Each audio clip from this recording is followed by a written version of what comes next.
We are Stephen and Jill. Together, we've been buying and reselling land since the 90s. Our data-centric approach leaves our buyers asking, how can you sell it so cheap? Here on the Land Academy Show, We answer that and more. Steve and Jill here. Hey. Welcome to the Land Academy Show. What the heck? I don't know. Entertaining land investment talk. I'm Stephen Jack Butella. And I'm Jill DeWitt, and I apparently had too much caffeine. Yes, you have. Thank you. Today is Jack Thursday. I'm going to do what our customer service people have requested, State of the Union, real estate in 2021. For example, do we care about lumber prices? I have a lot of questions, don't worry. Okay.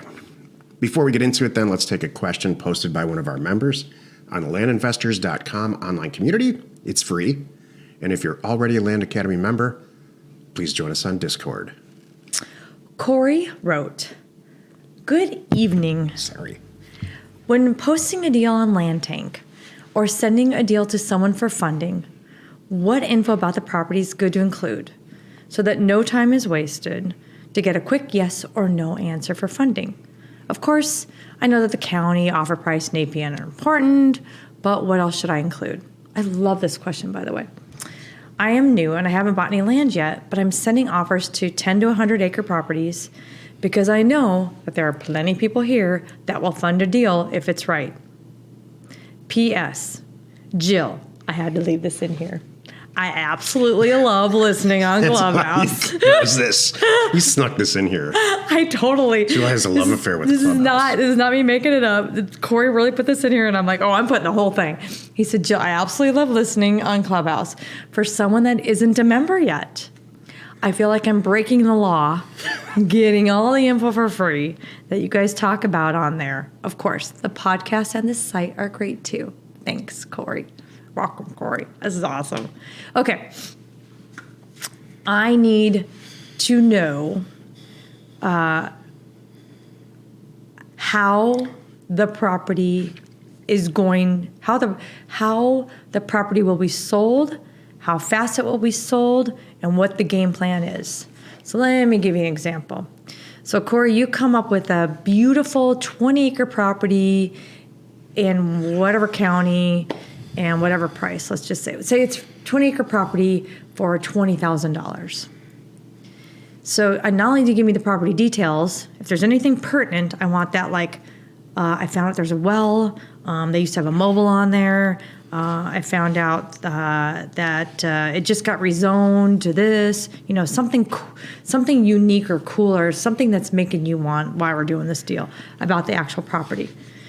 Then the other thing I want you to do is tell me about you. You're selling me not only on the property, but you're selling me on you. Because you're coming to me to money, and you should be saying, here's how great the property is, and here's how great I am. And here's what I'm going to do with this. So I need information that says, I've been studying this for 6 months. I've got 3 brokers lined up chomping at the bit. They think it's going to sell within 30 days at 3 times our money. And, how fast can I do it? And I've got the title agent ready to go. I can do this in 2 weeks. That's the information I need. Let me state the obvious. Okay. And put this sentence in there. Okay. I don't need anything from you guys except the money. Yep. Perfect. I'll say we have not so much now anymore. We've had big problems with that when we started Land Tank and deal funding. Basically, new people were just throwing a property in there. It's a great deal. I know it's a great deal, and just handing it to us and expecting us to do work. And so Perfect. I want you to think about a mortgage. Like when you go to get a mortgage on a house that you own and you move into it, the people, that you never hear from the mortgage company again. You just make the payments and that's it. They don't come over you to sweep your floor or help you clean make sure the renovation's going well. That's what deal funding is. help you choose colors. Exactly. No.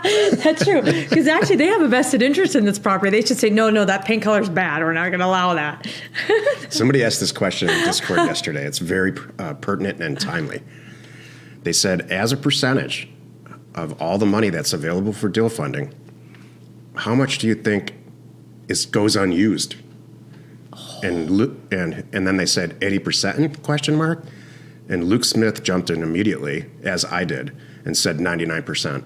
And as I said, I agree with Luke, 99%. I don't know why. We have millions and millions of dollars. Jill and I have millions and millions of dollars ourselves Available. to do deal funding. And it just isn't as prevalent as I thought it would be. So my point here is money.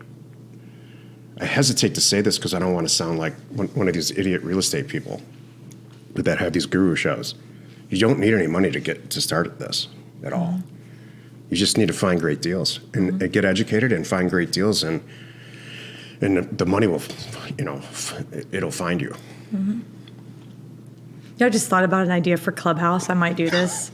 I was thinking it'd be fun because Corey's like listening in, kind of being a little bit of a fly on the wall, and I want you to ask questions. So Clubhouse is listening and asking questions. But I thought it'd be kind of fun. Maybe one week Lori and I will do a live, we'll talk on Clubhouse and review a deal together and let everybody listen to us talk about why we like it, why we don't like it, things like that. That might be kind of fun. So, cool. So today's topic, State of the Union, what do we care about, and do we even care about the lumber prices? So This is why we're listening. You just read my lines. sorry, I jumped ahead. Julie had to read these this morning again. I did. This is important because I always want to know what's in your head, and I'm sure I'm not alone. Things pop up an area might see a slowing. We all knew 2020 and 2021, people are moving around, mortgage rates are down, mortgage rates is one. There's so many big things going on. I'm worried about mortgage rates, I'm worried about lumber prices, I'm worried about finding a builder, I'm worried about it slowing down, I'm worried about the bottom falling out, I'm worried about making a mistake, I'm worried about spending so much money on all these properties and have it all get turned off tomorrow with another COVID strain, COVID 20. So please, Stephen, will you help us and put our minds to rest? And please tell us what's important right now and what should we really care about and be watching? Here's the good news. The fact that this is even getting any attention or getting discussed is great. You should be thinking about this stuff all the time. I've spent my entire career thinking, wow, is this going to crash? Is it going to go up? Is it going to go down? The word for it is speculation. And so this is the strangest real estate market I've ever seen. More than the last one? Oh, way more. Thank you. So the last crash, that's really what everybody's asking is when is this going to end? When is this going to crash? It's not. It's not going to crash. It's going to level out. Supply will eventually catch up with demand. Prices will flatten out or just remain going up slightly. There's three things that work here and why we're seeing this just hyper demand in real estate. And lands, I include land in this. Number one, mortgage rates are cheap, historically cheap. When Jill and I were kids, mortgage rates were 17%. So we have much more technology, and meaning if people make decisions at the federal level about things like this, have a lot more access to data. They had no access to data in the 70s, really. This is before the internet. So they're intelligently and correctly, I think, keeping mortgage rates low, number one. Number two, interest rates, I mean. Number two, the COVID happened, and with the stay-at-home thing, companies, and I include Jill and I in this, who have a lot of employees, got rid of their offices. We literally got rid of our office, and the people who can take responsibility for themselves and perform and are accountable for their performance at home, we sent them all home, and they're happy. They made We gave the them cut. raises. The ones that couldn't aren't here with us Right. anymore. We actually gave everybody a raise. Yeah. And said, enjoy yourself at home. And we'll get together once in a while. And usually for drinks, we don't even work. So there's that stay-at-home thing that I don't think now is going to change. I know Google's not back for They sure. give them a full year to July. Yeah. I don't know what they're going to do after July. So companies are realizing that employees are happier at home, where they can raise their kids and do their job and on and on. So there's a stay-at-home thing that's not going to substantially not going to revert back after the COVID's over. And then finally, people are actually staying at home, so they want to clean their house up or they want to move. They don't need to live in downtown San Francisco if you work for Google anymore. You can go to the Philippines if you want or whatever. So in a regular year, about 20% of the population moves. Last year, it was closer to 40%. It's double. It's amazing. This is creating, so what about lumber prices? This is creating a massive and significant over normal demand for stuff.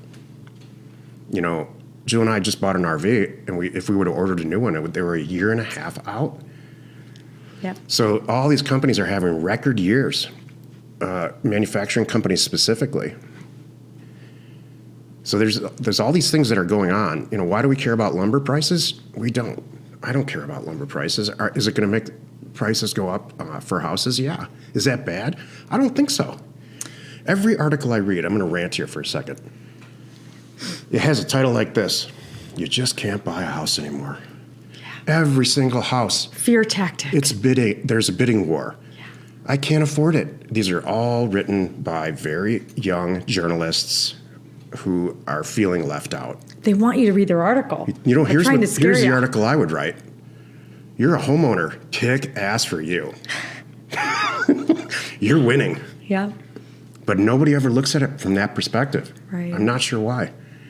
It's like someone who's wrecking young people's dreams or something. No, that's not what's happening at all. The COVID happened. That's what happened. And these markets are responding as they should. What about the millennials? Is that worth talking about, or not even a big deal? The millennials are the smartest generation and the largest generation that has ever existed, ever. They're the most tech proficient. They're the most educated, you know, and they want the same things that everybody wants. They want to buy a house. They want a couple of kids. And so, yeah, stuff's going to be more expensive, but it would have been more expensive anyway.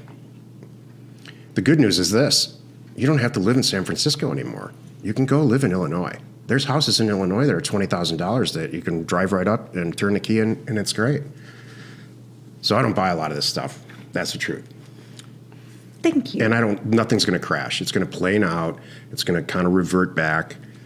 Because there's it's nothing gonna be funny okay. going on, is what you're saying too. It's not like there's. Okay, yeah, let me it's finish not being propped up. Let me finish with that. Okay. It crashed last time because the way mortgages were getting issued was borderline fraudulent. There was just a lot of numbers games and crazy stuff, and all the laws changed.